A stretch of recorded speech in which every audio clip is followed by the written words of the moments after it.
First, open Google AI Studio and sign in with your Google account.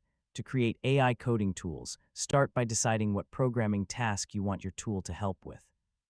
For example, you could build a code generator, debugging assistant, code explainer, documentation tool, or an AI assistant that helps developers work with programming projects. Begin by creating a clear system instruction. Tell Gemini what type of coding assistant it should be, which programming languages it should support, and how it should format its responses. For example, you could instruct the assistant to explain code clearly, identify errors, suggest fixes, and provide complete corrected examples when appropriate. Now test the assistant with different coding tasks.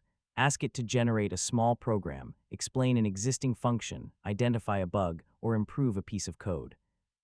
Review the responses carefully and refine the prompt if the results aren't consistent. You can also ask Gemini to return code in clearly separated code blocks and provide a short explanation of the changes. If you're building an actual coding application, use the Gemini API to connect the AI model to your interface. Your application can send the user's coding request to Gemini and display the generated response.